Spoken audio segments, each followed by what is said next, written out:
علامہ Iqbal Oxford university میں پڑھتے رہے. میں وہاں خطاب کے لیے گیا. رمضان شریف کے آخری 2 جو ہفتے ہیں وہاں اکثر میں خطاب کے لیے بلاتے ہیں لوگ، قرآنک سیمینار ہوتے ہیں. تو میں نے انہیں کہا کہ چونکہ اقبال یا آکسفورڈ یونیورسٹی میں پڑھتے رہے تو میں وہ یونیورسٹی دیکھنا چاہتا ہوں. تو انہوں نے کہا کہ ہمارے پہنچنے تک شاید بند ہو جائے گی، کیونکہ چھٹی ہو جائے گی، بند ہو جائے گی.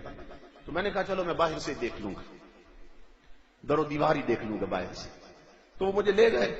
تو راستے میں نا باتیں ہوتی رہی. وہ 40-50 سال سے وہاں پہ آکسفورڈ میں پاکستانی، انہوں نے مجھے بتایا کہ یہاں حضور ضیاء الامت پیر محمد کرم شاہ الازہری رحمۃ اللہ علیہ تشریف لائے تھے.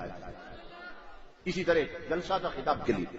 تو پیر صاحب نے فرمایا کہ میں وہ یونیورسٹی دیکھنا چاہتا ہوں جہاں اقبال پڑھتا رہا.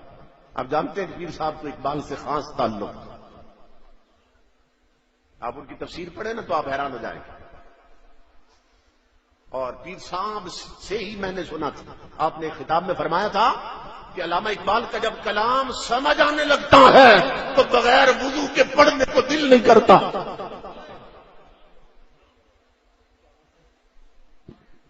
یہ اس اقبال کا کلام آج کنجریوں کے ہتھے چڑھ گیا، آج گلوکاروں کے ہتھے چڑھ گیا.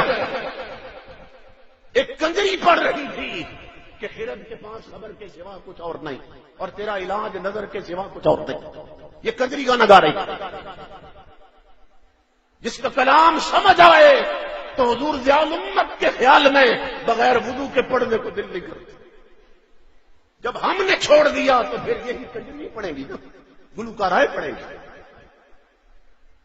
اقبال نے جب کتاب لکھی تھی نا تو اس وقت لندن لائبریری سے اقبال کو خط آیا تھا.